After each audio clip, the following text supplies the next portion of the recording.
Hey y'all, Quabila Jones here, host of the Q-Spot podcast. Make sure to be intentional with your words, your thoughts, and your actions. And please subscribe, like, follow, share, and hit the notification bell. The topic is When Greeks Unite with leaders from local D9 alumni chapters. Hey y'all, welcome to another edition of the Q Spot podcast. Thank you all so much for joining in. As you can see, I have a room full of wonderful leaders right here in my own city of Jonesboro, Arkansas. These are leaders in the local D9 alumni chapters. And so I'm going to just start in order so no one hopefully gets in their feelings. And so we're going to start at the very top. 1906. Alpha Phi Alpha Fraternity Incorporated, Mr. Leganzi Kell. He serves as the president of the Mu Omicron Lambda alumni chapter. So welcome. So give us a brief introduction and tell us a little more about Phi A. Well, welcome everyone. As Quabila Leganzi Kell, the chapter president of the Mu Omicron Lambda chapter of Alpha Phi Alpha Fraternity Incorporated. I'm the spring 1997 initiate of the Theta Upsilon chapter at Arkansas State University. So some of the things about Alpha Phi Alpha, we were founded on the campus of Cornell University December 4th, 1906. And some of our national programs are Project Alpha, which is leadership training for the youth. We have Voteless People is a Hopeless People, which is our voter education initiative. We're involved with March of Dimes, and we have several other programs that we're involved with on the national level. And on the local level, we're involved with the Salvation Army.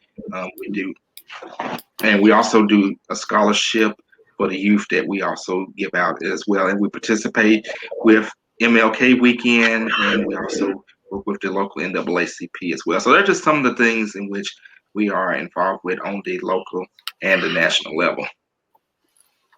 All right, and as we get started in our discussion, we'll definitely talk about what each of you do and how hopefully you all can start collaborating going forward. All right, next, 1908, Dr. Yvette Allen Moore for Alpha Kappa Alpha Sorority Incorporated. She serves as the VP, Vice President of the Kappa Nu Omega Alumni Chapter. So tell us a little bit more about you. Absolutely. So yes, as you just said, I currently serve as the Vice President, Kappa Nu Omega Chapter, Alpha Kappa Alpha Sorority Incorporated. And certainly want to give a shout out to our president, Miss Letitia Fox Rochelle, for her wonderful leadership. Wonderful, wonderful. I think a lot of you know her. So Alpha Kappa Alpha was founded in 1908 at Howard University, and our local chapter, Kappa Nu Omega, was chartered in 1975 by 15 wonderful, wonderful ladies. And some we are grateful to still have around and with us to guide us. Nationally, our 5 targets are first, HBCU for Life, where we try to encourage and not just PWIs, but in terms of knowledge about HBCUs and that they are an option for our students to go to college. We also look at women's healthcare and wellness. So you might see things like breast cancer awareness and things of that nature. Also the arts. And if you were on social media tonight, you saw something likely called Virtual Storytime with the AKAs, where we are reading and highlighting storytime books by Black authors. And so check that out if you have not already. Also, we have our Global Impact Initiative, in which we do things like collect shoes to send to those who are in need, eyeglasses, etc. And so those are just, also forgot about our Economic Legacy, where we're looking at Buy Black, 365 days a year, impacting us economically, particularly in the Black community. So that's just a little bit about us. All right, thank you so very much. All right, next we have Mr. Terrell Booming, who serves as the bossalist for Omega Psi Phi Fraternity Incorporated, the Epsilon Alpha Alpha alumni chapter. So welcome and tell us a little bit more about yourself. Terrell Booming, spring 08 Alpha Beta, Arkansas State University. The bossalist serving right now for Epsilon Alpha Alpha, the grad chapter here in Jonesboro. As always, I want to say thank you for having us a part of this, as always. But Omega Psi Phi was founded at Howard University, and we have 4 founders. And, we basically strive on our four cardinal principles, which are manhood, perseverance, scholarship, and uplift.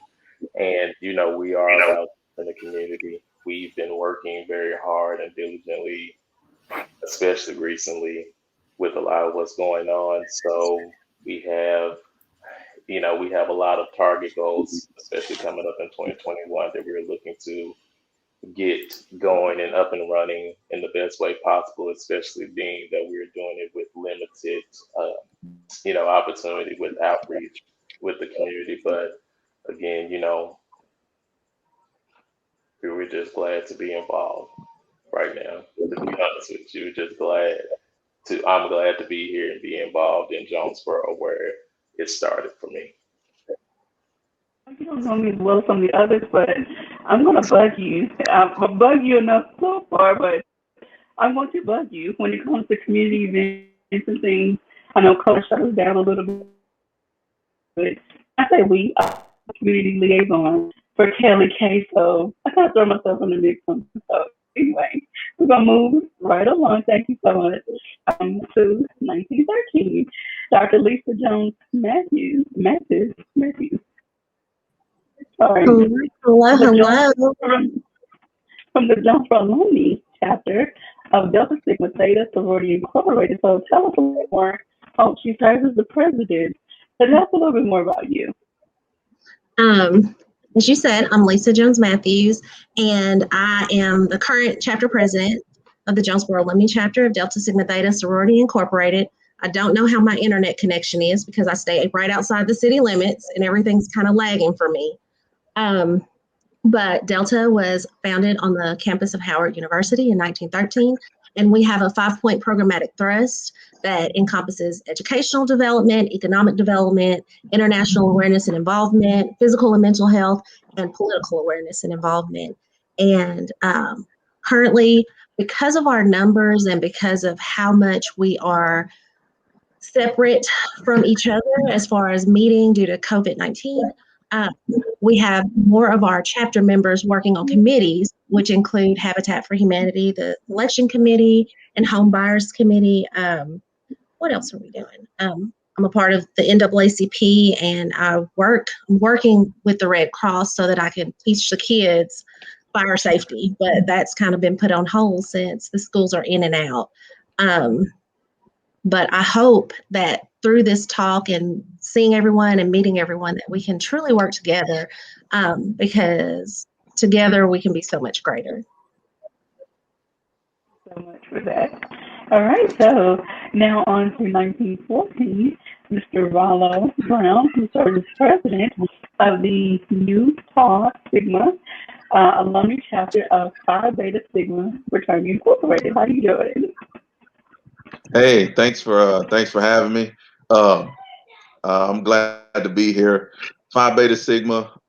I personally have been a Phi Beta Sigma it'll be 20 years. In March, came through at spring '01 in the Lambda Eta chapter, but I am currently the president of our alumni chapter, Utah Sigma. We just got ourselves back reinstated. Took a lot of leg work, so we're back going. But Phi Beta Sigma was founded on the campus of Howard University in 1914, January 9th, 1914, on 3 main principles: brotherhood, scholarship, and service. And so currently, our local alumni chapter is working on several community service projects. But one of our biggest things right now is Sigma Beta Club, working with the youth. And so we are currently trying to work with the Jonesboro School District to influence the younger generation of men, so that we can help them, find a different road. So that's our mission, and we're looking forward to doing that. So thank you for having me, Quabil. All right, in 1923, Ms. Specialist Crawford she's the president of the Sigma Gamma Theta alumni chapter of Theta Phi Beta Sorority Incorporated. Please forgive me. How are you doing? I'm good. All right. Yes, so I'm the president of the Sigma Gamma Zeta chapter of Zeta Phi Beta Sorority Incorporated. I'm a Spring 14 initiative of Iota Nu.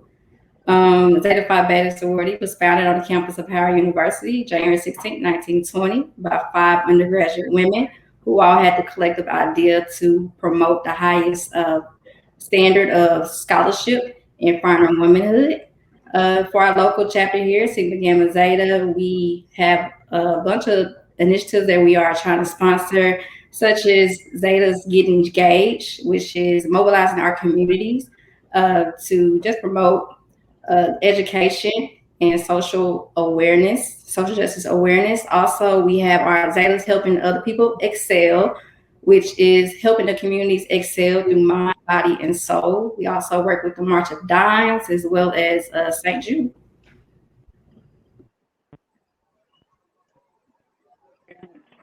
All right. Next, Mrs. Emma Agnew from Sigma Gamma Rho Sorority Incorporated from the Mu Sigma Sigma alumni chapter. She serves as the committee chair of community relations, history, and archives. How are you doing? I am doing good. How you doing? All right. So tell us more about you. Yeah, okay. So yeah, I am the new kid on the block in a lot of ways. Of course, Sigma Gamma Rho was founded on the campus of Butler University in Indianapolis, Indiana. We are the only Black sorority not founded on a historically Black college or university. We were founded by a group of dedicated teachers at Butler University, which happened to be right around the corner from the Ku Klux Klan at that time. So I'm sure organizing was not a simple thing to do. But we were founded on November the 12th, 1922. We will be celebrating our boule next year, a centennial boule. And also the Mu Sigma Sigma chapter as well.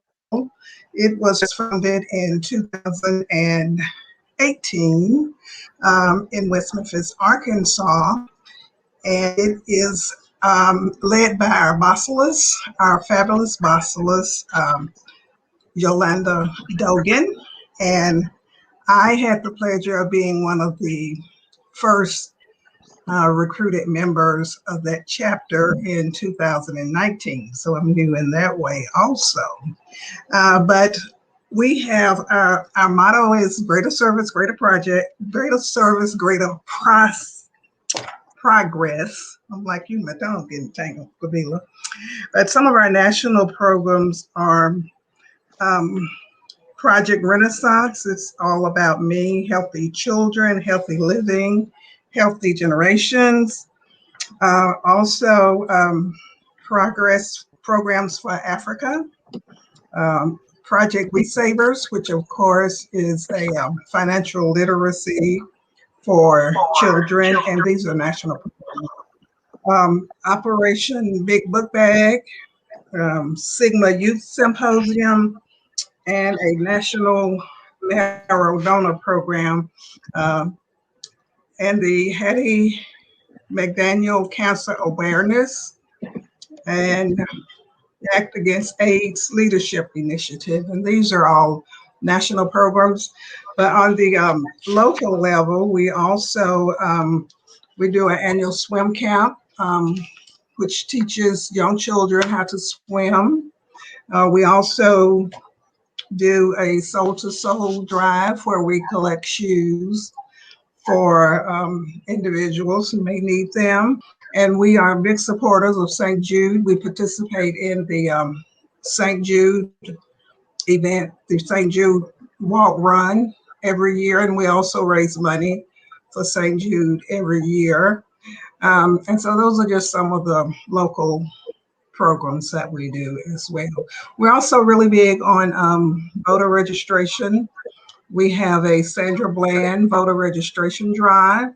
that we do. And of course, the organization works very closely with the Craighead County NAACP, and several of our members, probably about 12 of our NAACP members, are also members of Sigma Gamma Rho. So they support the NAACP at the national and the local level as well. Certainly not least, the Centaurs bringing us the rear. 1963, Mr. Tremont Taylor from Iota Phi Beta. He serves as the 6th regional Polaris of the Southern region and the Beta Chi Omega alumni chapter secretary. How you doing? I am good. I appreciate you for having me on. Yes, Sean Taylor. I am a spring 2010 initiate of the Eta Tau chapter of Iota Phi Beta Fraternity Incorporated in Jonesboro, Arkansas. I'm actually one of 8 charter members of that chapter. Me and my line, Spring 10, crossed, and then we had a summer line that crossed, and we chartered the fall of 2010, that chapter there. I am obviously, well, like she said, the 6th regional Polaris. My term is up. I'm done, so we are new regional leadership and so. But Iota Phi Incorporated, founded September 19th, 1963, in Morgan State College, known as Morgan State University at this time. And again, Eta Tau chapter, founded April 22nd, 2010, but chartered November 13th, 2010. Then Jonesboro, Arkansas, the Beta Chi Omega chapter was chartered in the spring of 2010. Sort of served northern Louisiana and southern Arkansas. And then as we grew and expanded down towards the southern part and the northern part of Louisiana, Beta Chi Omega was actually moved to Arkansas in 2014. And we are currently in the process, I'm going to put it there. So we're currently in the process of chartering essentially 2 chapters in Arkansas, one in Jonesboro, one in Conway. Should be this fall, hopefully. Crossing our fingers on that one. So we are growing, we are expanding in that area. Just a few things about our organization nationally and locally, because we try to strive to be aligned with our national initiatives. We do partner with St. Jude as well as, pretty much all of the Divine Nine, I'm sure, and participated in St. Jude walks. We actually just did a big push, and you all may have done this too, for Valentine's Day cards for the St. Jude children and their families. And we had a goal of getting somewhere around 2,000 cards signed and sent, which is fairly easy to do. It takes like 5 seconds to do it, and it's gone and it's free to do. We also have a partnership actually with the ladies of Sigma Gamma Rho Sorority Incorporated, much more than hashtag, around voter registration and the voter initiative. We did an event with, I believe we did that event with you all, Mrs. Agnew, if I'm not mistaken, the virtual registration. Mm-hmm. We did that. Yeah. Yes. And then we also partnered with Red Cross as well, just to sort of be active on that aspect. And there's a couple of things that we do. We can go on talking about that locally. We began partnering with the local MPHC on making sure that everyone is masked up during this COVID time, and make sure that everyone is practicing the 3 W's: watch your distance, wash your hands, and wear your mask. And we're currently looking into helping out with getting people vaccinated. Those who want to be vaccinated. I'm not going to get into if you don't want me, but those who want to be vaccinated. We're looking into partnering with the Department of Health here local to make sure that is done. All of them have expressed what their organizations were founded upon as their national and local programs, and many of them stay in alignment with those national programs. And as we go into our discussion, you would hear how what they do encompasses all of these concepts. Again, the title, which I didn't mention, is When Greeks Unite. I put together this conversation so that hopefully we can foster a good dialogue to see how we can all work together in our respective communities. Most of you are here in Jonesboro. And Tremont, you are from, well, so you went to school in this area, so you're very familiar. with this area, so you know you have some insight into what is needed and how your organization can provide services. So let's just get into one of these outreach programs, and I'm going to start with ladies first. Ladies, okay, what are some ways that your organization strives to reach out to the community and provide information or resources to those in need? So looking at my screen, I'm going to start with Dr. Lisa. Hi. One way I guess we would try to reach out to the community is basically right now, due to COVID, is sharing information. I'm in a ton of group me's, but one of the group me's is focused on political awareness and involvement and trying to make sure of what bills are coming through our Arkansas State Legislature, making sure that we get our communications out to our chapter members and our families as far as calling your representatives, emailing, flooding them, because, like the Stand Your Ground bill is coming back around, and they're trying to push that through very fast. But just really trying to stay safe. I work in healthcare, and it has been busy. It has been busy, and I'm tired. So that's the main thing. Working with Ms. Agnew and the NAACP. I mean, there's just so much that we're trying to do. We have a really strong physical and mental health for us here in Jonesboro, because we have a lot of people who are in healthcare, and I kind of take that up quite a bit as far as making sure that people have the opportunities to get masks or their COVID vaccine, since everything's focused on 70 plus. I have taken both my vaccines right now. But I'm just trying to let people know, like, we can't get to our normal, or get back to something that even resembles normality without, if we don't decide to take this right now. Because I want to see my mom, and I feel a lot safer now seeing her than I did before. I'll talk all night, so if you need to direct me, please do. One other thing I meant to say was our education. We usually do Delta Gyms and Academy, but we have struggled with engagement with the youth and just the time. Everybody's on Zoom for school, everybody's on Zoom for work, and it's been a real struggle getting that part of our thrust out so much. And our membership is a lot of young professionals. I'm kind of where I'm going to be, but a lot of people are still getting credentialing and working and have young families and things like that. So it's a little bit more of a struggle for us, that aspect wise, just because everybody has young families, and it takes a lot for them to have to homeschool or distance learning and things of that nature. So I cannot wait to work with everyone to help get our true message out, which is helping people.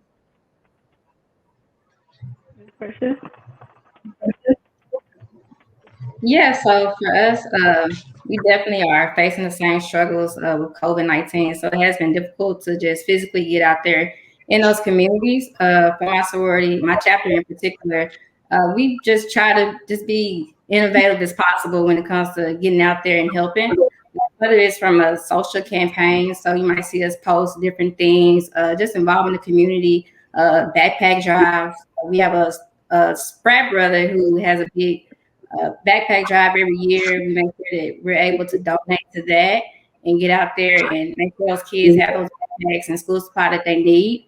In my chapter in particular, we also have several teachers that we have. So just making sure they have what they need for the classrooms, we'll donate, or they'll even reach out for the other teachers and just let us know, like, hey, if y'all wouldn't mind, we might need $11 and 23 cents to provide students with different, just things that they need around the classroom. And so we've been able to do that. So just being innovative as possible during this time is kind of what me and my chapter is focused on. I can't wait to work with everybody to see what we can do to be able to help the communities. Dr. Yvette.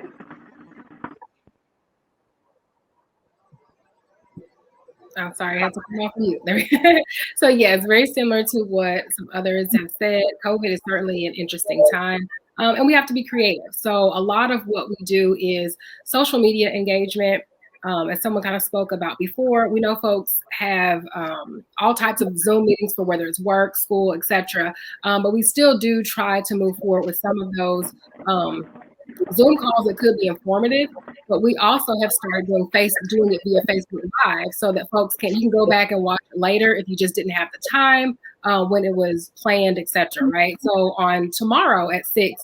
We do have a COVID-19 panel where we'll have 3 medical experts, right, talking about the vaccine, facts, fears about the vaccine, COVID-19, etc., to try to inform folks and connect them there. I think other ways to do that is collaborate with other entities and folks in Jonesboro, because we know that we are more powerful, certainly together.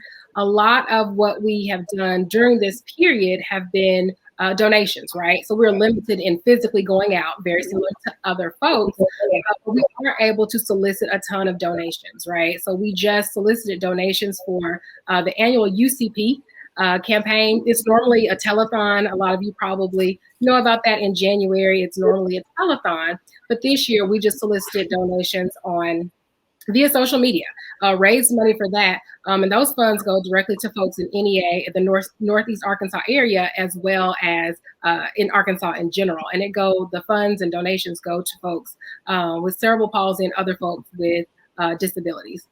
And so we are just like everyone else, being creative, but still moving forward and pressing forward in our All right. Thank you so much. Mrs. Emma? Okay. We're talking about outreach, right? Mm-hmm. Okay. Yeah, we're doing a lot of Zooming, of course. We are still carrying out our community outreach programs. We working with our youth. We do have a Rosebuds, Rowers, and Philo group. So the Rosebuds girls, I believe, is up to age 11, and the Rowers are up to age 18. And then Philos are women who would like to support Sigma Gamma Rho. And so we still reach out to those group of women. We have Zooms with them. The children have had virtual games and parties, et cetera, et cetera. And we continue to raise money for our causes, for St. Jude. Also continue to do, of course, the voter registration drive and try to get people out to vote. And so we're just, like everybody else, trying to social media our way through this thing. And hopefully before 21 is over, we can all be back out there and working together. Yeah. I've been writing some ideas down. Y'all know me. I'm the queen of questions and ideas. But I'm going to let the gentlemen go. Thank you, ladies, so very much. Starting with Legandy Kill. Well, like everyone else said, a lot of social media, online activities, and Zoom. Some of the things that we've done in more recent times, we had a prostate cancer awareness month where we had different activities and social media posts to encourage men to get tested for prostate cancer. Also, we had a March of Dimes week throughout the Southwest region, in which chapters and brothers did different things to raise money for March of Dimes and also to draw awareness to the cause. And we had events like a virtual party, which was a fundraiser. We had like a discussion panel, which had medical experts on there as well. And one of the things that we're gearing up for, we just had a change in leadership at the national office. So our new general president has actually appointed an alpha surgeon general. So that brother is going to coordinate across the whole fraternity more health initiatives, which you will soon see chapters implementing. So that's just kind of some of the things that we have going. All right, thank you, Mr. Rollo.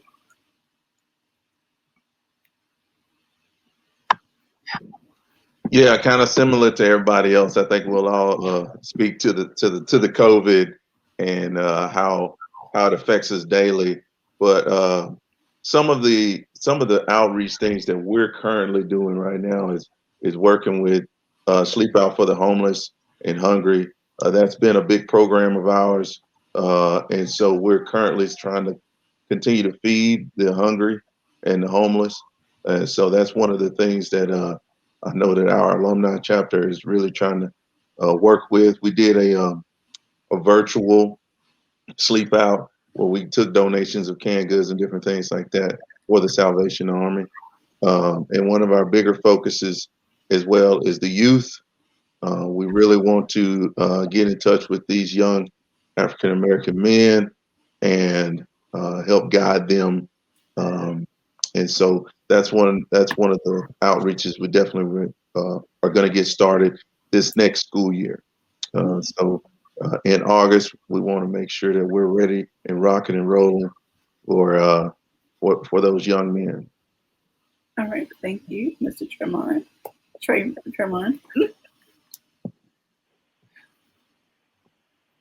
Yeah, so pretty much like everybody else has said, social media has been the big deal.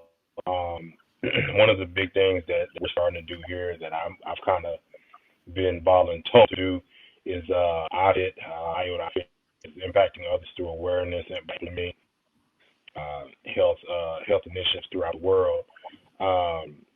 And that's just basically, number one, I'm not gonna say I'm gym rat, but I go to the gym a lot, and so brothers felt, hey, maybe we should implement something by doing this. So in the gym, I usually will, he's laughing at me because he usually will see me posting on Instagram one of my workouts. And I know you've seen it too, but I'm usually in there helping somebody, work. And I personally am certified, but I do usually help people in the gym. Another thing that we just started doing recently is called IOTA ARCs, Acts of Random Kindness. So while we're out during the time, if we're seeing, anything, if anybody's having any struggles because they haven't worked during the pandemic. For an example, we had a call, me and one of the brothers were out, and there was a young lady who was needing some gas walking to the gas station. And we didn't know she was walking to the gas station, but she had like a milk jug.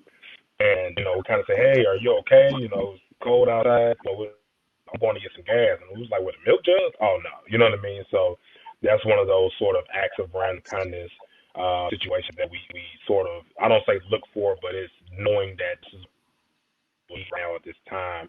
And we're blessed to still be able to work. We're blessed to still be able to pay our bills. Not everybody is fortunate enough. And then, people are on stimulus checks and other things that they're not getting. So they're struggling. Mr. Brothers just kind of came together and said, hey, as we're going throughout our day, if we see anything that we can do to help, just do it. We don't document it. We don't record it. We don't talk about it. It's just do it. And then when we come back to the chapter, we just sort of talk about what we've seen and how we can change certain things. Rome wasn't built in a day, so it's going to take some time for us to get this thing, going, but that's sort of what we're doing right now, sort of a part of our outreach. All right. Thank you. All right, Mr. Terrell, and I apologize for mispronouncing your name earlier. Hey, you're fine. What we've been working on for the most part has been a collective effort from our district, pretty much, which our district is the 9th district, and it encompasses Arkansas, Louisiana, Oklahoma, and Texas. So one of the big things I've personally been doing have been social media wise. We've been doing a lot of outreach. I created several social media accounts for our chapter here in Jonesboro, which I can email and get to all of you guys. That's how I send out a lot of our events, a lot of things that are going on here. I'm pretty much the social media manager of that. And as from the district perspective, I've been working a lot. I am on the 9th district's public relations team. So we've created a lot of tools that have helped us with outreach. And one of the things that if you're a follower of our social media, you've seen is that we have, as a district, launched a YouTube channel. And on that YouTube channel, we've combined things going on from all over our district, not just working with ourselves, but in situations like this where we want to show community outreach. We want to show communities coming together and working on things. We want to show people that we are more than just what they've come to know as far as a on-campus entity. And so that YouTube channel has allowed us to reach a global audience per se with what's going on just in the 9th district. So don't be surprised if you see me reaching out to some guys here in the future about what's going on and asking if you want to be included on that, because it's not something we want to just limit to what's going on in Omega Psi Phi. It's a community thing. And as far as what we've been reaching out here, particularly to do, unfortunately, like everyone else, we've had a lot of events that have been canceled due to COVID and coronavirus, but we aren't going to let that stop us. We are constantly changing things, changing plans, coming up with new ways to make an impact. We recently did the food giveaway, working with that. A lot of those guys were able to get out there and do that, and we were so excited to finally get to do something, being that our last few events got canceled. And we've basically been working on a whole scale of things based upon the guidelines we've been given from our district and national office that we hope to implement here coming up soon. And, definitely, again, we're going to use that social media page, which is our outreach, our way of reaching everybody right now, and definitely looking to continue to do conversations like this. Okay, thank you. So as everyone was sharing, the top things that I wrote down, especially for this particular area: backpack drive, food drive, youth groups, health and wellness initiatives, voter registration. And so what I get from that is there are ways to create collaborations. Just say if you leaders came together and you elected, I guess you say, one or two other people from your organization to join you, you all can put together some really great campaigns that can be socially distanced. Unfortunately, we have some winter weather happening now, so nobody's hanging out outside right now. But as the weather gets better and time and space allows, hopefully we can see more of those collaborations. And I want to transition to the youth engagement aspect of this, because everyone, like, as the adults are tired of Zoom and all the virtual stuff that's going on, the kids are tired. And then the kids are getting lost because they're not able to come to each of your outreach programs. Each of you have a different program for the youth, whether it's girls or for boys. So let's talk about going forward. What are some ways that you all have been, looking back, what are some ways you have been trying to stay connected with those that were enrolled in your programs? And what would you like to do? What do you see happening? How can you be innovative and creative with what we have going on right now? And I'm not going to go in any particular order. Just going to start at the bottom this time and go up. Start with Terrell again. Terrell, I'm sorry. No, you're fine. It's one of those things that, as you said, has been difficult, not just for us, but people often forget about the children that are involved who are really suffering from this. Some of them from the, at times their friends at school are their only friends. So they've been missing that interaction. And we here, one of the things I was hoping to implement, obviously before COVID, was a reading program to where we went into schools and simply just took the time to read to kids. One of the things we did when I was in Little Rock was I would, I'm not going to say make the undergraduates, but I would strongly encourage them during their downtime between classes to walk down the street, because a lot of the colleges in Little Rock are located basically on the same streets as elementaries and other schools like that. And so they could literally walk down the street to those schools and just hang out in libraries. and encourage kids to read and encourage them to do that type of thing. So I really wanted to get into looking into getting them encouraged, because literacy with me, someone who, that's one of the things that helped me a lot as a child, was someone reaching out with a book to me. So I know how important literacy can be for a child, and how important that interaction with someone who actually cares about, them learning can be. So hopefully here I'm in the process of reaching out to libraries and noticing how children are doing a lot of the apps for digital readings and read alongs that way, and just show their progress and show their friends progress, and they can see that their friend is reading this book.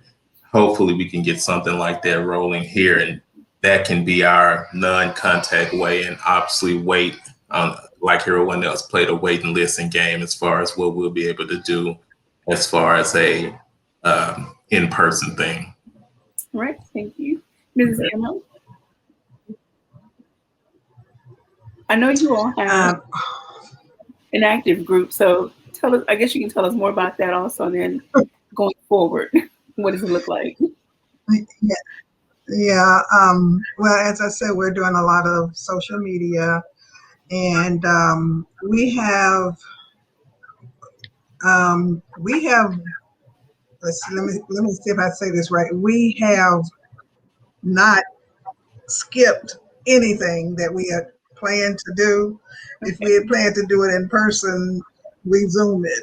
And so the activities with the children, we have been able to Zoom those. We Zoomed our annual celebration, and I'll have to say we have some very talented sisters in the chapter who really know how to put those together, who have gained experience in putting those together. But we work with our children to do, events through Zoom. So in addition to that, I guess the good thing is they're also learning how to Zoom. Okay. So they participate through social media. We haven't done a lot of Facebook Live, but we also we try to partner with as many other of the Greek nines as we possibly can. I think we worked with just about everybody at some point in some way. But yeah, we are very active, very involved, very energetic. They are very energetic. So sometimes I wonder about me. But so we're just zooming our way through. Of course, the leaders of the children involved, stay in touch with them by telephone. They talk to them. They even contact them to, make sure they have what they need and everything like that. So the leaders of those groups stay in touch also, as well as organize events on Zoom. So we're just doing the best we can right now with what we have. All right. Mr. Tremont? Yeah, so we have a youth group as well, IOTA Salons. We started it here in Arkansas, I think a couple years ago, and just the lack of participation, being honest, wasn't there. Somebody started right when the pandemic hit, so it was just really tough for us. So one thing that the brothers did, a lot of us have children. I myself have a 13-year-old son, so what I've done with him is that just sort of utilizing him as that vessel, right? So imprinting on him, things that we want to see from young men in the world. So we talk daily about, just hygiene, and we talk daily about education and school, and how being a gentleman as you're out in the world away from home. It's easy to be, a gentleman in the house, with your sisters or whatever. But when you leave, you go to school or you're out with your friends or whatever, it's easier for him to get caught up in what's going on. So I try my best to implement that. So one thing that I have noticed over the years with him is just how he's shifted his people's people he hang out with now. And they're geared more towards, it's still some athletes, but it's, those who have those long-term goals who are nothing to do. He's feeding off them. And in the same token, he's giving them things that I'm teaching him, and I'm getting a lot of, man, where did you get that from? Or what? Oh, yeah, it's my dad, I hang out with him, and he just say brothers. He don't know nothing about it. He just say brothers. So, and I'm fine with that. I don't care. I'm fine with that. I'm not pushing idol on, but I am pushing the idols of man on him. And things I want, my son to be, as he grow up and as he grows up. So that's just sort of what we're doing as brothers. Each brother's just utilizing our sons as, those vessels. And then in same token, utilizing our daughters as well, being the model for them, educational wise. I sit down with my daughters almost every day sometimes, go over work that they have. They're out of school right now, so I sit down with them via Zoom. But talking with them daily and lifting them up and just sort of preaching to them from a male's perspective, hey, how beautiful you are, how valued you are. That's one of the biggest things that we're doing for them. So it's more or less just trying to teach it at home. You can Zoom, and definitely that's a great idea. But for those of us who have children, the biggest thing is making sure we're teaching it here, we're giving it to them here, we're showing it to them here, being the example here. That hopefully they pick up on those things and when they go out into the real world. Now and even when they're adults, they sort of pass that energy, that positive energy along to other people. All righty, thank you. Dr. Yvette? There we go. So I'm just going to highlight our college application process group. It is for high school students, right? Getting them ready for college, right? What does it mean to write an essay? What do you need to, how do you study for ACT or SAT? Whatever it is you might have to take. What is financial aid? How do you get scholarships? How do you apply for scholarships, right? What are grants, internships, those types of things that really get them thinking about what you might need for college. Because when you really start to look at that list, it can look long, daunting, but with the right resources and tools, you can really start to help those folks earlier. And moving forward, right, it would be great to have parents who are interested in it, guardians, family members to help folks navigate that as well. Currently, you'll see a lot on our social media. When we hear about scholarships, you'll see that on our social media, what's new, what's coming out, what can you apply for, how can you get college funded. We connect a lot of the youth in our programs to different resources such as that, where we are virtually, right? So they may get emails and things about scholarships that come out or other opportunities.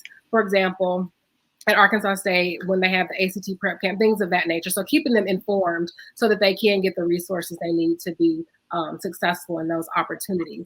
I also certainly we can't forget about our undergrads and our organization, right? We have a wonderful, wonderful volunteers in our graduate chapter who mentor, who reach out in our formal program to mentor our undergraduate ladies. So each of them or one member of the graduate chapter is partnered with one member of the undergraduate chapter to mentor them on things that are within the sorority, but also your personal, professional life. So they can be matched based on career, etc. So those are some of the ways that we connect with youth in the community, but also not forgetting about those in our organization. Excuse me. Thank you so very much. All right, Mr. Rollo. Yes, ma'am. So the youth is big with our chapter now. So currently we got a couple of brothers who are already mentoring multiple coaches, and we believe in mentoring the younger generation, and we've got to put some effort into the young men, and so that's what our passion is with our graduate chapter right now. I'm the advisor of our undergraduate chapter, kind of like Dr. Alan Moore there. So we focus on them as well, but we really are infiltrating the schools. So with some of these guys that are coaches at Jonesboro schools and stuff like that, they started programs already that weren't under Sigma Beta. that was helping with young men wearing the bow ties and just dressing better at school and learning how to conduct themselves as young men. And we really needed those. A lot of those guys really need some sort of guidance. And we felt like, all right, it's time to kind of bring this under Sigma.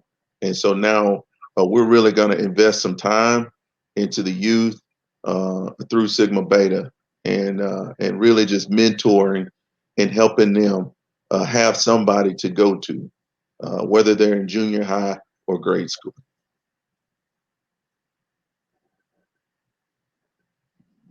Oh, thank you. Sorry, I'm on mute. Shout out to Douglas for their program that he started, and I can't wait to see how it progresses.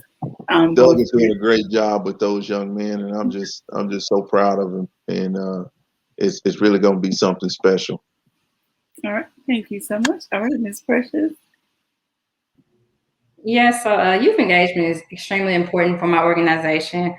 We pride ourselves on being trailblazers of auxiliaries. So just helping young women from different age groups, from pearlettes, amiquettes, and arcanettes, just helping foster the ideals of modern womanhood. Now, we don't have a chapter here locally, but just for my chapter locally, we definitely have a lot of mentorship for our undergraduate chapter, just like, the others here.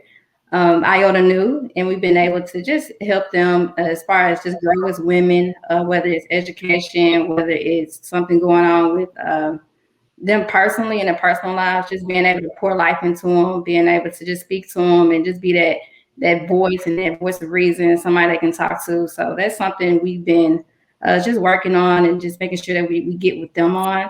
In the past, we've been able to go into the schools and, just serve, and whether it's a program they have or something special going on at our school of success, we've been able to just help any way possible, anything they need. We just try to come in and be somebody that can help relieve them in any type of way. So youth engagement is extremely important. Just being innovative during this time is something as well. We have a sorority. We have a soror. She works at Arkansas Early Learning. So we actually are celebrating Finding Womanhood at the end of this month, all through March, and we will be having a readathon to the kids and being able to go into the classroom, not actually going to the classrooms, but doing it through Zoom and just reading books that we find and things like that. So youth engagement is important, and that's something we pride ourselves on. All right, thank you. Dr. Lisa? Yes. Nationally, we have Delta Gyms and Delta Academy in the body, but this year we haven't implemented that. What we did, because we are separated like that, we've decided instead as a chapter, we mentor soror's children. So if you have a daughter or a son, then each one of us is kind of paired with somebody so that you can reach out to an adult that is not your mom, to get some answers. And so that was a part of, I think we kind of turned it internally because we're so used to seeing each other, eating out, being around each other, kids coming to barbecues and things. And so I really felt that this past year for sure, we needed to work on our engagement with each other and staying connected. Kids that I see, I don't have any children, but the kids that I see all the time, I'm not seeing them at all, and so that's just our way right now to keep in touch, give them a sounding board because everybody's tired of their mom, the mom's tired of kids. It just opens it up a little bit, to try to get some other adult and other, touch points for your life. But our Delta Gyms and the Delta Academy, therefore, gyms are for our 11 to 14, and our Academy is for 11 to 14, and gyms is for 14 to 18. And we've done it in the past, but because I'm not in education, that's not my strength. I usually do really well giving speeches or motivational kind of speeches, so to young ladies.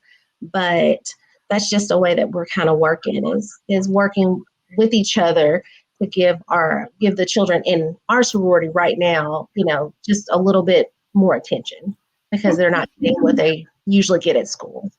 Okay. And Brother Mackenzie, thank you, Dr. Lisa.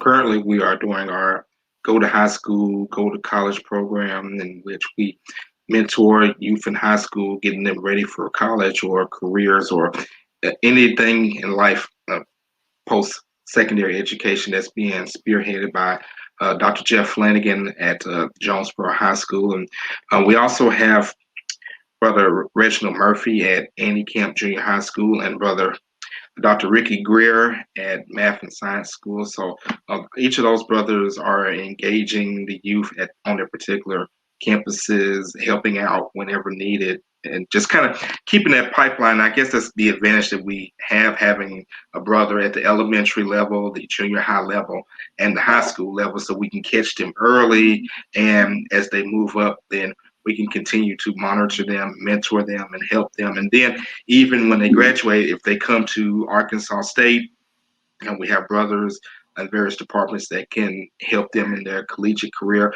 or even if they don't choose Arkansas State, can still help them wherever that they need to go. Thank you.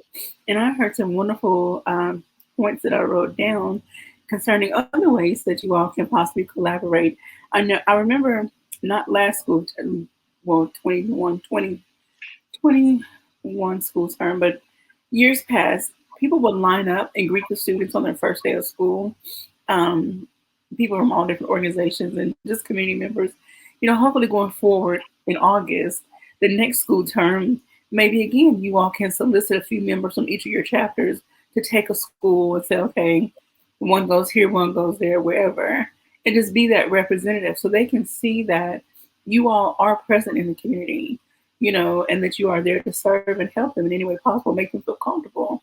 And I think once kids see you from a different perspective versus always strolling, stepping, partying, whatever, they see the professional side of you. It helps to give them a different outlook and something to look forward to, hopefully, as they grow up. But what I got, somebody mentioned libraries. I know, again, everything is distant, but that would be a great way to mentor and talk with a child. Have you thought about collaborating with barbershops and beauty salons? Terrell, you mentioned about the reading, and someone else mentioned about reading, virtual reading. Maybe putting books, see if they would put books in their shops and say this is sponsored by, whatever organization, and maybe someone go by once every so often and just kind of sit and chat with the kids. However, again, y'all know me, I'm the queen of ideas. And hopefully some of these things will come to fruition as time goes on. After school programs, as Emma mentioned, virtual parties. I know people are zoomed out, but if it's just cake punch and a good time, that might can work. And the kids will enjoy that as well. And then helping the kids learn new skills. You all mentioned that they're learning Zoom. We're trying to incorporate some STEM fun STEM lessons into that, getting them college ready, talking to them on their level. I know that they're very appreciative of that. I wish someone was there for me more when I was that age, but it's neither here nor there. And then mentorship, of course. Kids can always use that. Kids don't know how to exactly tell you what they need. You just kind of have to sit with them and slowly pick it out of them. So, but for some of the other topics you all mentioned, health and wellness, so I won't recap all of that. But everything you are doing is so wonderful. And so I just want to say thank you, from here to infinity for all that you are doing for the community. And I do hope to see more collaborations as we go forward. I do want to get into one more talking point that can be kind of touchy, but, we're here. You all are Black Greeks. You all, as Black people, first face many, I don't say challenges. You all face some things. I'm trying to pick and choose my words here, BPC. As we know, we just came out of an election, just had an election, and it's still touch and go with how people feel about the direction that it went. We know here in Arkansas, there are certain resolutions and bills and things that are trying to get passed right under our noses. So let's talk about why it's important to be politically aware of what's going on. And then aside from voter registration, what are some things your organization can do to help, add to that. So I'm going to start from the top. Leganzi, I know you just talked, so I'm going to start with Leganzi again. Well, one thing that I strongly believe in is that when it comes to current political climate, we as African Americans, we don't have a choice. We have to vote. Our literal survival is on the line every single election. If we skip an election, if we think, oh, we've arrived or we good, then you're going to see people get elected that will put things in place that are going to set us back. And they are determined with a ferocity like we've never seen before. So we don't get the luxury of taking off anymore.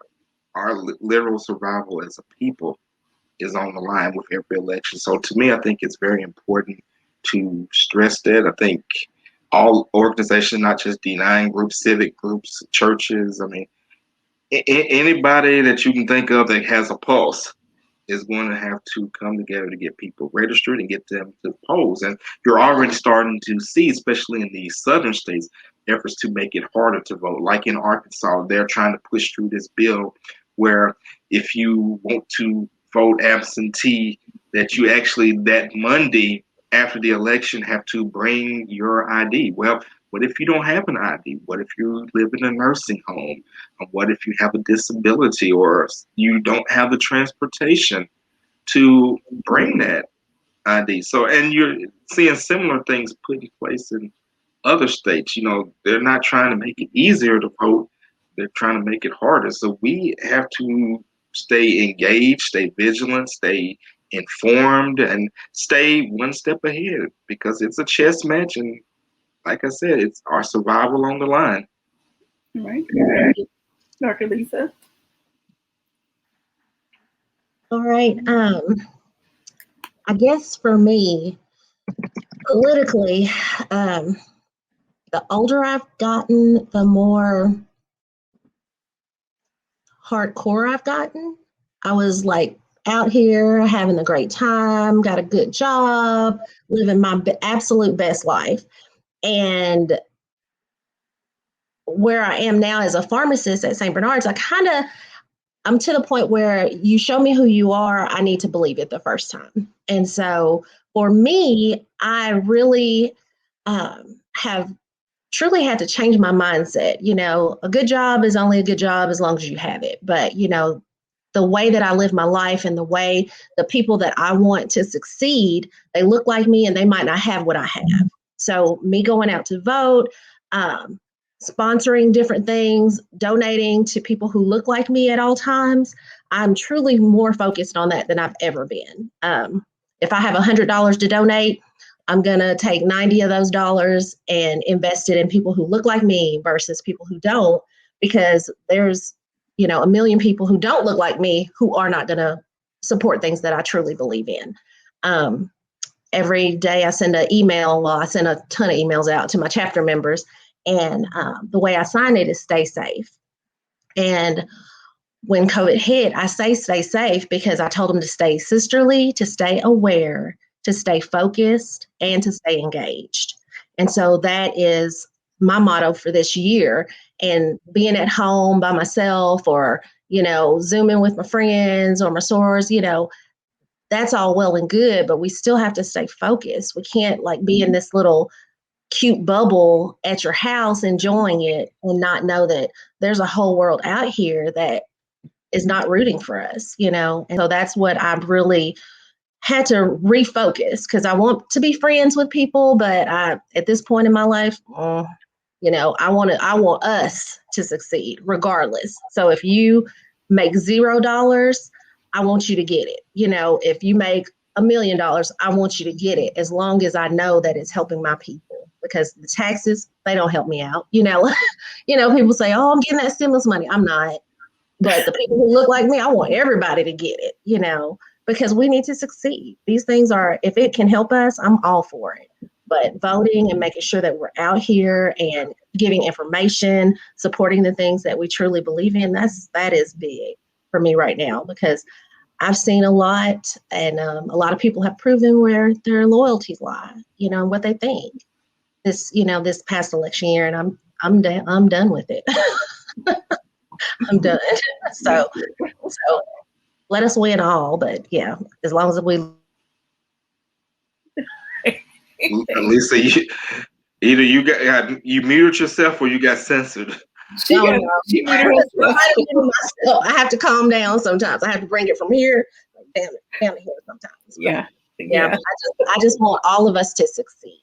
And I feel like we dilute our power sometimes by, doing one little, two little, three little things when we can work as a collective, because our entire audience is truly, our focus is the Black community, and that's where we need to focus our energy together, because we're all working full time, and there's a lot of work to be done. Right. Thank you so much, Dr. Lisa. All right, Ms. Precious. Absolutely. So, I think she said a lot of it, how we all are feeling at this very time, how it affects us. We all, I think, have that passion, that drive right now, especially right now, for my chapter in particular. I think awareness has been our biggest thing, just making sure people are aware. My education is important. My healthcare is important. And I think that it's our responsibility to make sure that the people in our communities have the resources to know what's going on around them. So for my chapter in particular, we have a wonderful soror. She's a part of our social action committee, where she's on Facebook, and you can simply type in our chapter name, and we are highlighting different bills that have been passed or that are passing, also different political candidates and what they stand for. So you can simply see right there, like whether or not, this relates to you, whether this is something, somebody you want in office.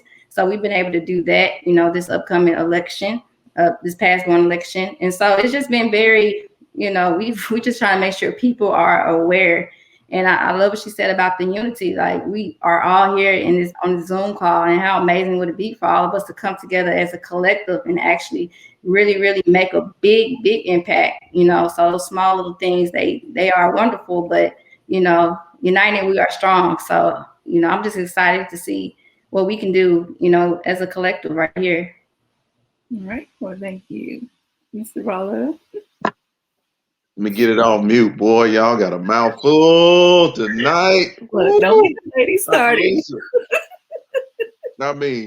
I got to get silly, but on a real tip, Quabila and Gansey, I had my stint at running for city council, and that kind of opened my eyes to local election.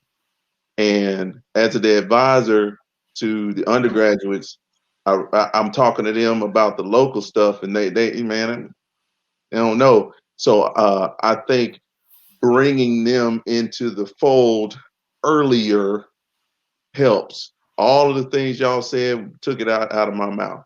But to add to the things that y'all are saying, getting them sooner, freshmen, sophomore, they coming into Sigma, they know all about, the bras and know the Qs and the deltas, and they know all about that.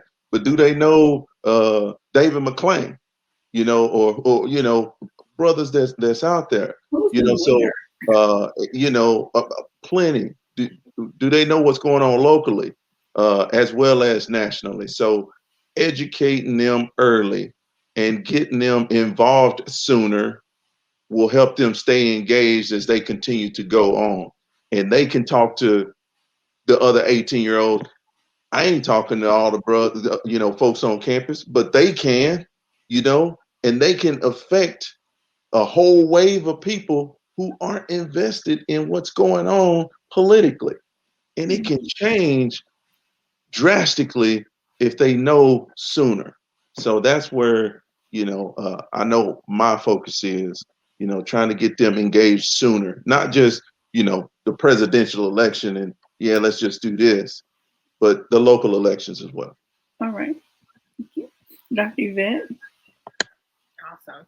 Certainly agree with everything everyone else has said already. I think that the themes are awareness and engagement, which I truly believe in. When you think about awareness, like, I know that a lot of us do those voter registration drives, awareness panels, and things of that nature. One thing I do want to point out that I think can be really helpful when you bring it home, kind of similar to what Rollo just said in terms of, for example, when you see how does something hit home for someone? I think a lot of times folks might sit and think like, oh, my vote doesn't count, or how does this impact me? And I think sometimes when folks realize how it impacts them, or when you're able to give them statistics, right? Did you know that in this town that those who might live in this area, who might look like you, are less likely to get X, Y, Z, right? How does this impact you? And then how can you be a help? Because I've known a lot of young adults who, once they get into the work, and once they start seeing it for themselves, or when they can see statistics and they spark that interest, and they can see specifically how it impacts them, and they can move beyond that narrative of, oh, it really doesn't matter, or it's not impacting me, or my life might be okay right now, but as a collective, how are we doing and how is it impacting us? And I think those conversations are certainly important for younger folks as well as older folks, right? I know folks younger and older who might say some of the things of that nature, right? So I think awareness is certainly one of those things, as well as engagement. Very similar to what I just said, getting folks connected. How do people get involved? I think a lot of folks not getting involved in politics, etc., can be a lack of engagement. How do I understand? Like Ms. Precious said earlier, they put things on their website, and we have a connections chair as well, who sends things out that, this is what a bill that's up, right, to be voted on. These are your candidates up for election. This is what they are for. But for your general population, they might ask the questions of, well, how do I find this information? They may want to be involved, but they might have the question of, well, how do I get started? And I think those are the things that a lot of us do help with, and can continue to help with, and leading by example. All right, thank you. All right, Tremont. Yeah, man, I'm gonna just have to reiterate what everyone else just said. Awareness is key, right? Biggest thing for me is, people are just not knowing. My aunt is Linda Poindexter Chesterfield. She's a lovely lady. Got sort of incorporated, and I recall years ago, we had an event on campus, and I invited them to talk about this very thing, to talk about voting and the importance of it, and not right. So it's it's one of those things where it's just unknown. And I talk to a lot of my friends who are members of Alpha Kappa Alpha Sorority Incorporated, and there's, oh, we didn't know that was your aunt. I'm like, well, it shouldn't matter if she was my aunt or not. It shouldn't matter if she's your soror or not. She was here to talk about something that's key to us. And we all should have been there, you know what I mean? And it was nobody came. There was literally 7 people in the room, and it was like, my child was mad at me because they were like, I'm like, this is important though, because at that time, this was during the time when Obama won his first term, and we were all excited. If y'all remember what happened on campus, people were excited for the wrong reasons. A lot of people were excited for the right. Some people were just excited to be excited. But awareness is key. I've known a brother of ours about that, Ashley Blair. He works for the White House. He works in the small business division, where his sole purpose is to give money to small businesses. And he's been, you said, Q.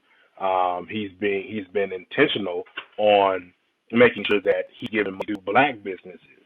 But once again, when you're not aware of what's going on, not trying to find out these things, when you're not really more or less caring about them, then are you going to know? So one thing that I have, tried to do, and it's not Jody and this is Trey, what I've tried to do is just have conversations with brothers and people and individuals on, what are you thinking at this point about the election? Because, a lot of people that I, outside of the Greek realm, talk to is, oh man, that this guy's going to win. And it was more or less, well, you see the outcome now, like, why do you feel like he's going to win? Oh, this doesn't matter. I'm like, well, a lot of things that you're saying, in my opinion, aren't true, as you can see, the outcome of this election. So just that awareness and engagement is getting people engaged engaged at these sort of functions is you got to kind of be, for me, strategic, right? I don't want to say, hey, we're having a political rally, everybody come out. I ain't going to that. So it's like, oh, what do I want to go to that for? But if we're having, some sort of social function, and once again, bro, I'd be on that grill every weekend if I could.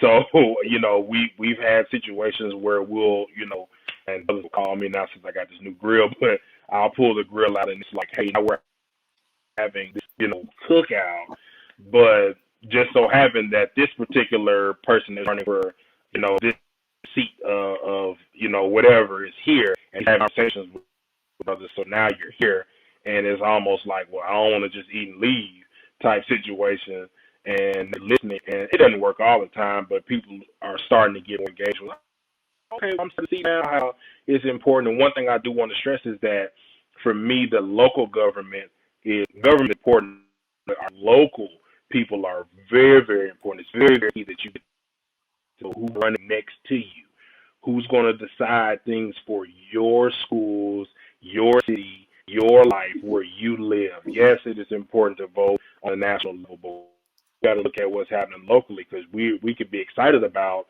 Biden. I'm not telling anybody who to vote for, but you can be excited about Biden. If you got the devil himself as your mayor, then what good is it going to do you? So that's where just that being very focused on the local part, as well as the national part, is key for me.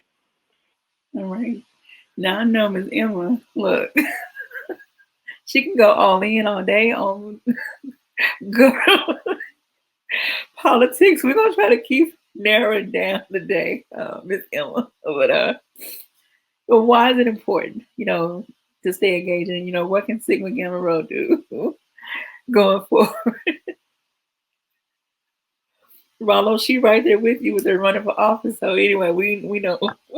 I already know. I was like, woo, boy, she got a scoop of them mashed potatoes ready for everybody right now. So look, Kabila, you censoring me before I get started. But listen, we all can agree about engagement and awareness. But until we as leaders step up, and get people engage people and make them aware, we're just having a conversation. I mean, it sounds good. You can talk about it. I've been preaching engagement and involvement probably for longer than some of y'all been born. But until we actually get out here, find out what that means to you, to people in the community, and get out here and get them involved, we'll be talking about it again next year and the year after that. And so we have got to do a better job as leaders. We have got to come together as leaders. And Quabila, I really appreciate you for bringing us together. We actually the NAACP tried to pull everybody together to do voter registration. And I think we got the Deltas, the Omegas. We get anybody else, Lisa? Anybody else show up? I know the Deltas. Are you talking about the voter registration thing at Hilton? At the embassy? Yes. Well, yeah, I was there, so I won't say Alpha was represented. Yeah. But we have got to come together and pull from our resources. All of you know a bunch of folk that I don't know. If I could have had all of y'all campaigning for me, I probably could have won. But we have got to get together and work as a group, because I don't know, Dr. Allen, I don't know your constituents. I know some AKAs, but I don't know nearly the number of people you do. And that goes for my Q brother down here. My husband is a Q. I don't know the folk that you all know. And so we have to pull the folk that we know and pull them together. Now, they got so many bad bills coming out of the state of Arkansas legislation right now, it doesn't even make sense. It's getting to be a full-time job for me, trying to keep up with that mess. Yes. Every day is some kind of stinking bill that doesn't make sense. And while, like you said, we focus on the national with this impeachment trial of the orange one, and at the state level, they just pushing through all kinds of foolishness while we're distracted. Better wake up. Better wake up, because like you say, it's local. It's all about the local. And don't let them city council folks slip past you either, because they will if they get a chance. So you have to stay engaged. I try to keep it posted on my Facebook page. I kind of try to keep posting it, but I'm telling you, I get tired. Sometimes I sit down at the computer, I get so overwhelmed with the mess I see, I have to get up and leave. I just have to walk away and calm down, because it's frustrating when they're just constantly, you take one step forward, they give you 2 steps back.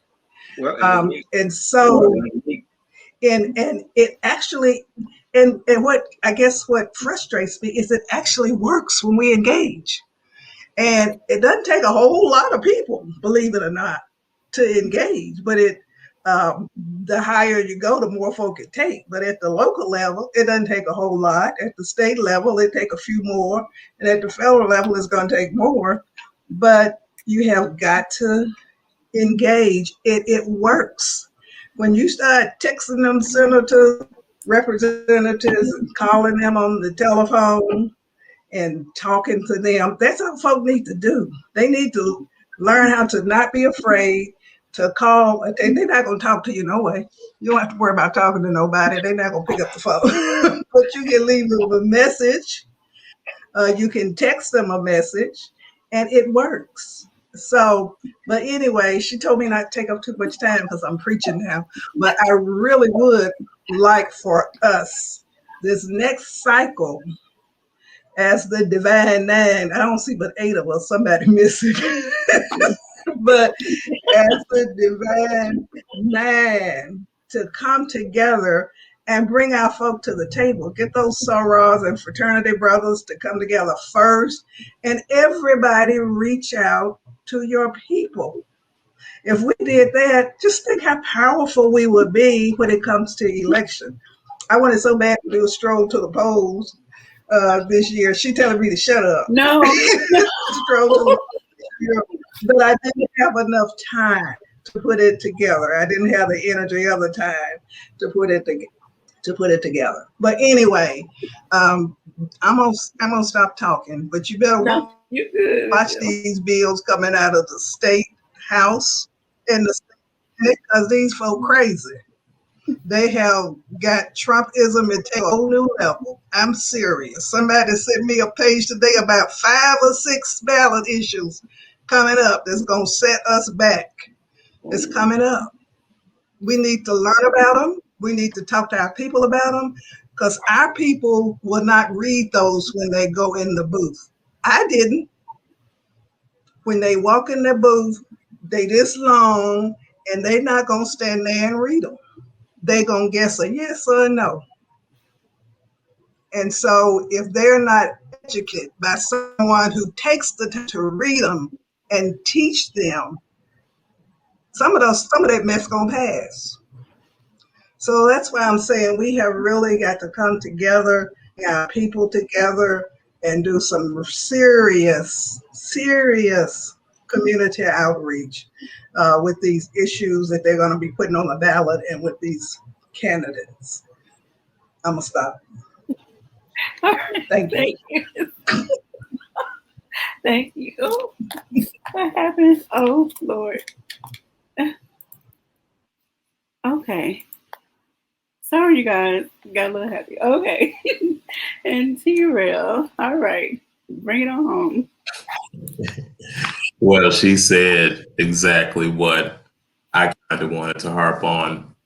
Trey can definitely, we lived in Little Rock for a long time, and Little Rock, the way it's drawn up is, they call it a nice word. I'm not going to use the word I want to use, but it's in Little Rock, like I said, he'll tell you you can have a street where one person is on Section 8 and 2 doors down there's a millionaire living like a millionaire because of the way the zip codes are drawn up.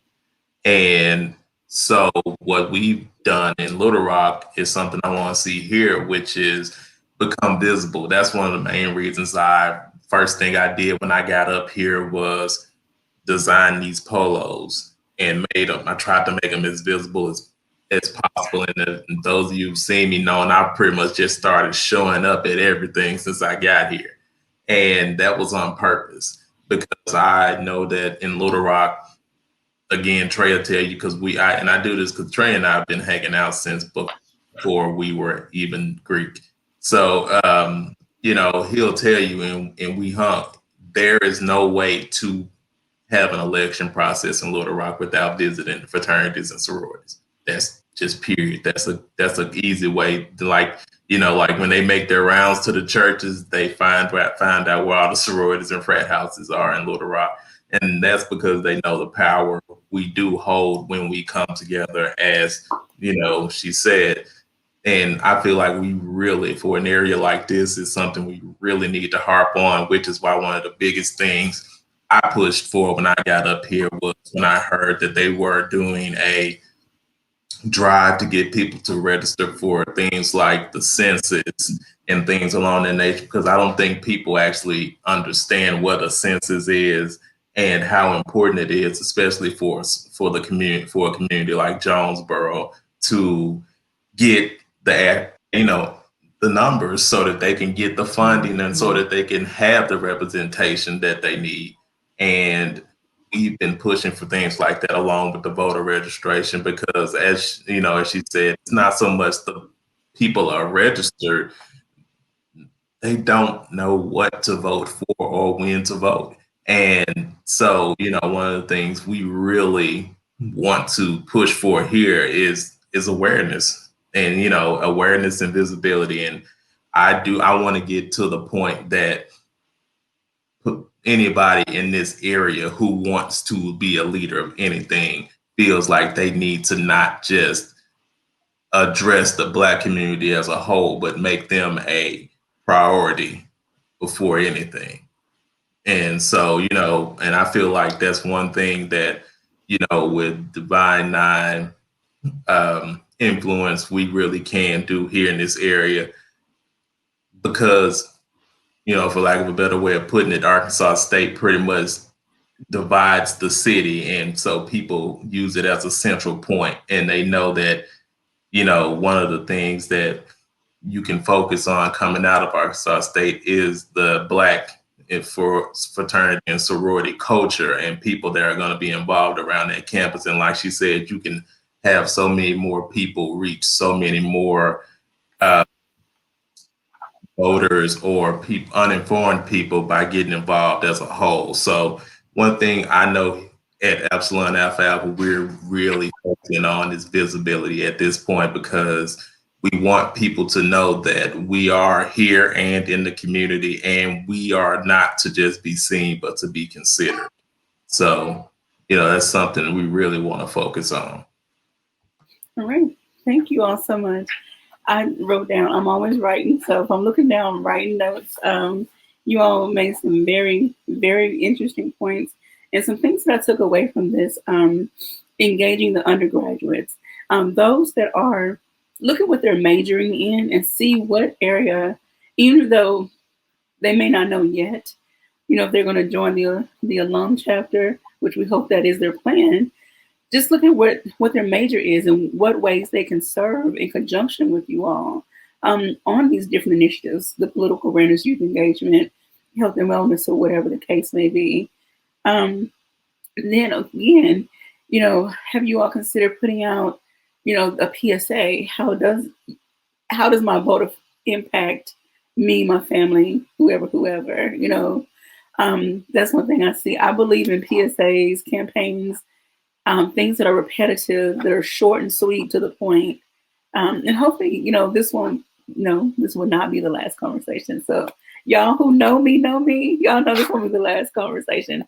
It may not be virtual like this, but you will get an email or a text message or something. from Quilla on behalf of Kelly. And then how, okay, this is something that I want to ask you all, of course, not to be answered today. Have a representative from each of your organizations that works with a particular committee. You know, they should stick with political awareness.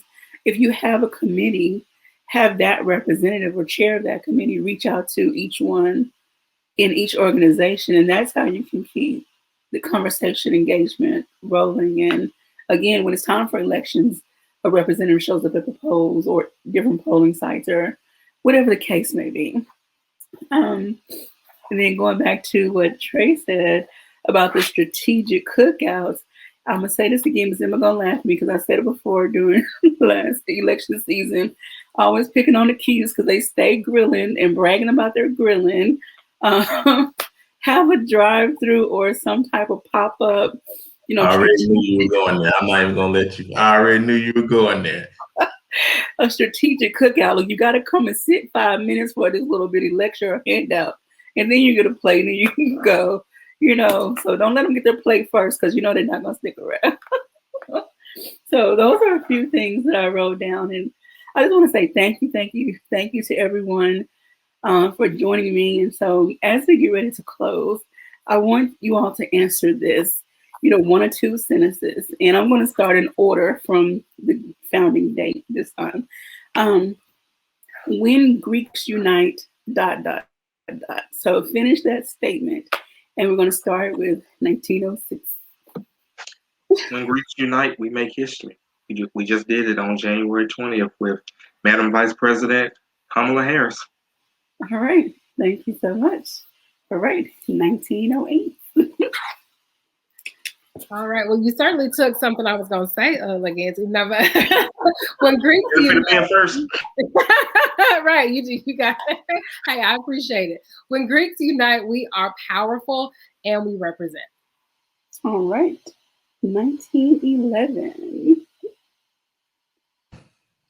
Definitely. Just back to what I said, when Greeks unite, we become a priority, not a commodity. Oh, I love that one. Important.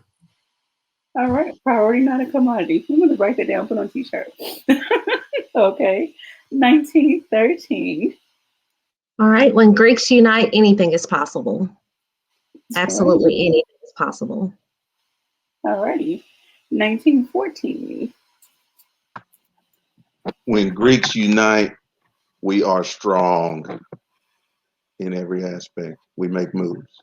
All right. 1923. When Greeks unite, we make an impact. Right. 1922. Pretty poodle. This mute, unmute. When Greeks unite, good stuff happens. All right. Last but most definitely not least, those centaurs. 1963. Yeah. So when Greeks unite, the impossible becomes what we already did. Okay. All righty. Well, thank you so very much, you all, for this. I have each of your emails, so you know, y'all be hearing from me again. Thank you. And hopefully within the next 3 to 6 months, our communities will start seeing more of these colors: black and gold, crimson cream, blue and white, pink and salmon, pink and green, brown and gold, purple gold, royal blue and gold. We'll start seeing y'all up and throughout this community. And I'm going to stay on y'all. Y'all know me. So again, thank you so very much. I want to thank each and every person who supported, who listens to the Q Spot podcast in any capacity. Don't forget to be intentional with your words, your thoughts, and your actions. And thanks for your kisses, y'all. Have a good night.